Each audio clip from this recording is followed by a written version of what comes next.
जी बिस्मिल्लाहिर्रहमानिर्रहीम। मैं सर बिलाल शाह। आज हम जो है बैलेंस शीट की उस टेक्निक, उस वजह को समझने की कोशिश करेंगे। क्या वजूहात होते हैं कि हमेशा बैलेंस शीट की दोनों साइडें बराबर आती हैं। आपको पता होना चाहिए, अगर आप अकाउंटिंग के स्टूडेंट्स हैं, एक तरफ बैलेंस शीट की एसेट साइड होती है, एक तरफ इक्विटी साइड होती है। एसेट साइड पे करंट एसेट्स और फिक्स एसेट आते हैं और इक्विटी साइड पे लाइबिलिटीज़ और ऑनर इक्विटी आती है। लाइबिलिटीज़ को मज़ीद क्लासीफाई करके आप इस तरह लिख सकते हैं कि नॉन करंट लाइबिलिटी और करंट लाइबिलिटी, पहले करंट लाइबिलिटी फिर नॉन करंट लाइबिलिटी, ठीक है ना। मगर न क्लासीफाई ना करना, मज़ीद क्लासीफाई ना करना चाहें तो सिर्फ लाइबिलिटीज़ भी लिख सकते हैं। ऑनर इक्विटी की जगह आप प्रोप्राइटरशिप भी लिख सकते हैं, ठीक है। तो इसमें वजह यह है कि देखें, हम इस वजह को समझने की कोशिश करेंगे कि बैलेंस शीट हमेशा बराबर क्यों आती है। फॉर एग्ज़ाम्पल मैं आपको एक मिसाल देता हूँ कि मर्चेंडाइज क्लोजिंग या मर्चेंडाइज एंडिंग जो 9,000 यहाँ पर गिवन है, मैं इस अमाउंट को 10,000 कर देता हूँ। तो जब इस अमाउंट को मैं 10,000 कर दूँगा तो यकीनन 1,000 बढ़ जाएगा, तो ये 66,000 के बजाय 67,000 हो जाएगा, ठीक है ना, यहाँ पर इस जगह पर। तो अब इसका असर इस साइड पर कैसे आएगा? इस तरफ तो 66,000 ही है, मगर इसका असर असल में इस तरह पड़ेगा कि अगर हमने मर्चेंडाइज एंडिंग यानी क्लोजिंग को 9,000 से 10,000 किया है, तो जब हमने इनकम स्टेटमेंट निकाली होगी तो इनकम स्टेटमेंट में देखें, यहाँ पर मर्चेंडाइज क्लोजिंग यानी एंडिंग 9,000 माइनस हुई है मर्चेंडाइज या total goods available for sale में से, यानी 9,000 माइनस हुए हैं। अगर इसको मैं 10,000 कर दूँगा मर्चेंडाइज एंडिंग या क्लोजिंग को, तो जब ये 10,000 माइनस होगी तो ये 31,400 को बजाय 30,400 आ जाएगी। जब ये 30,400 आएगी तो 59,500 में से जब 30,400 माइनस होंगे तो 29,100 आ जाएगा। 29,100 में से 29,100 आ जाएगा, ठीक है ना, ये 29,100 आ जाएगा। फिर आपको पता है कि ऑपरेटिंग एक्सपेंसेस तो वैसे ही माइनस होते हैं। ये जो ऑपरेटिंग एक्सपेंसेस हैं ये सारे टोटल होंगे, ये सारे ऑपरेटिंग एक्सपेंसेस टोटल होंगे, और जो कि हमारे पास कितने आ रहे हैं ऑपरेटिंग एक्सपेंसेस, यहाँ पर 22,600 आ रहे हैं। तो 22,600 ही रहेंगे। तो 29,100 में से 22,600 माइनस होंगे, माइनस 22,600 ये ऑपरेटिंग एक्सपेंस माइनस किए। तो देखें ये अब 5,500 यानी 5,500 के बजाय यहाँ पर अमाउंट क्या हो जाएगा, 6,500 हो जाएगा।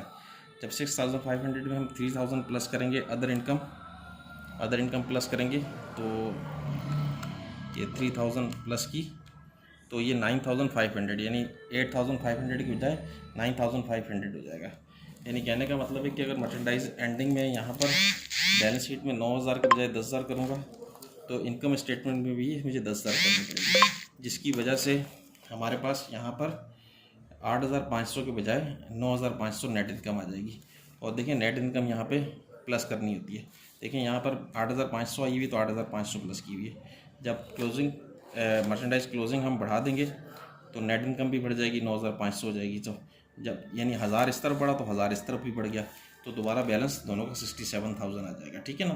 बैलेंस इस तरह बराबर हो जाएगा। अब इसी तरह कोई और एग्जांपल देते हैं। तो फॉर एग्जांपल यहाँ पे ऑफिस सप्लाईज 500 के बजाय जो है इसको मैं 1,000 कर देता हूँ।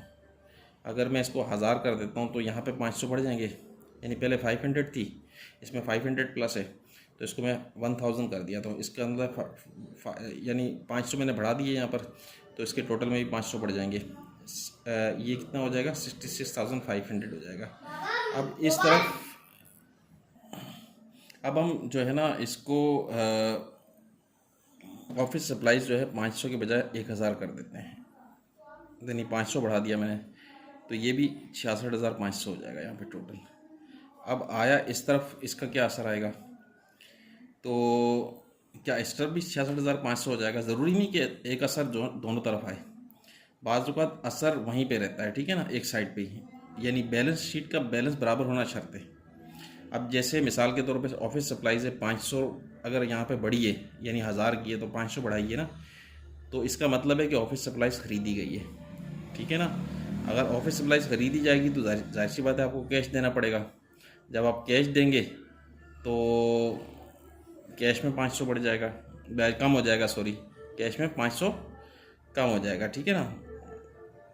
तो इसका मतलब है वहाँ पे कैश जो है ना बढ़ जाएगा, वहाँ पे कैश कम हो जाएगा, सॉरी, और यहाँ पे ऑफिस सप्लाईज में 500 बढ़ जाएगा, यानी कैश में 500 कम, ऑफिस सप्लाईज में 500 ज़्यादा हो जाएगा। तो एक तरफ ज़्यादा हुआ, एक तरफ कम हुआ, तो बैलेंस वही 66,000 ही देगा। फिर भी दोनों तरफ बैलेंस बराबर रहेगा, यानी इसका असर एक तरफ ही जाएगा, ठीक है ना। अब इसी तरह प्रीपेड देख लेते हैं, प्रीपेड को समझने की कोशिश करते हैं। प्रीपेड फॉर एग्जांपल अगर मैं यहाँ पर 3,000 के बजाय 2,000 कर देता हूँ, तो प्रीपेड अगर 2,000 हो रहा है तो इसका मतलब है कि 1,000 जो प्रीपेड था वो रेंट एक्सपेंस में कन्वर्ट हो गया है। ये जाहिर सी बात है, जब रेंट एक्सपेंस जब आता है तो एक्सपेंस इनकम को कम कर देता है। तो इधर अगर 1,000 कम हुए, यानी 3,000 जो है वो 2,000 बन गया, तो एक्सपेंस बढ़ गया उधर 1,000 से, और एक्सपेंस इनकम को कम कर देता है। तो इसका मतलब है 8,500 के बजाय इनकम हमारी आ जाएगी 7,500। जब 7,500 इनकम आएगी तो 43,000 में 7,500 प्लस होंगे तो ये हमारा कम हो जाएगा, और यहाँ पे 1,000 हमारा कम हो जाएगा। यानी प्रीपेड रेंट अगर कम हुआ तो उसकी वजह से रेंट एक्सपेंस बढ़ा, एक्सपेंस जब बढ़ा तो एक्सपेंस ने इनकम को कम कर दिया, तो इस तरफ 1,000 कम हुआ तो 1,000 इस तरफ भी कम हो गया, तो दोनों तरफ 1,000 कम हो जाएंगे, ठीक है ना। बात समझ में आ रही है। तो ये सूरत हाल है, इसको यानी इस वजह से बैलेंस शीट बराबर आती है। और चीज़ें भी चेक कर लेते हैं। अच्छा, इसमें एक और चीज़ और भी बता दूं मैं कि ऑफिस सप्लाईज़ जो है ना, ज़रूरी नहीं कि कैश में ही ख़रीदें, उधार में भी ख़रीद सकते हैं। अगर ऑफिस सप्लाईज़ यहाँ पर 500 बढ़ी है और अगर हमने उधार में ख़रीदी है तो हमारा अकाउंट्स पेबल बढ़ जाएगा। तो ये अगर 500 यहाँ बढ़ा तो यहाँ पे अकाउंट्स पेबल भी 500 बढ़ जाएगा अगर उधार में ख़रीदी है। तो 500 इस तरफ बढ़ा, 500 इस तरफ भी बढ़ जाएगा, दोनों तरफ, फिर तब भी बैलेंस बराबर रहेगा। अब इसके अलावा यहाँ पर जो है ना एक और चीज़ देख लेते हैं कि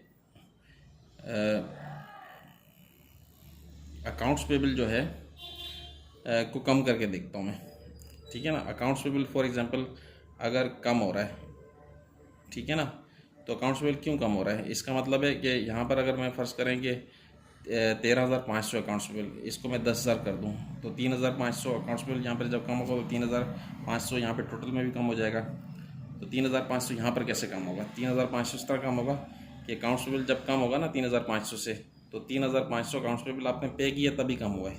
तो पे आप कैश की शक्ल में ही करते हैं, तो इसका मतलब है 3,500 का आपसे यहाँ पर कैश भी कम हो जाएगा, ठीक है ना। तो फिर यानी 3,500 अकाउंट्स पेबल इधर से कम हुआ, इधर से 3,500 कैश कम हो गया। तो फिर एट द एंड अगर हम देखेंगे तो दोनों तरफ 3,500 कम हो जाएंगे और बैलेंस दोबारा बराबर ही रहेगा, ठीक है ना।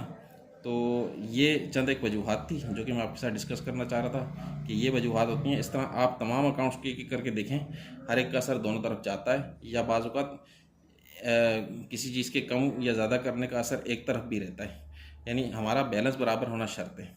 तो ये वजूहात हैं बैलेंस शीट के बराबर आने के।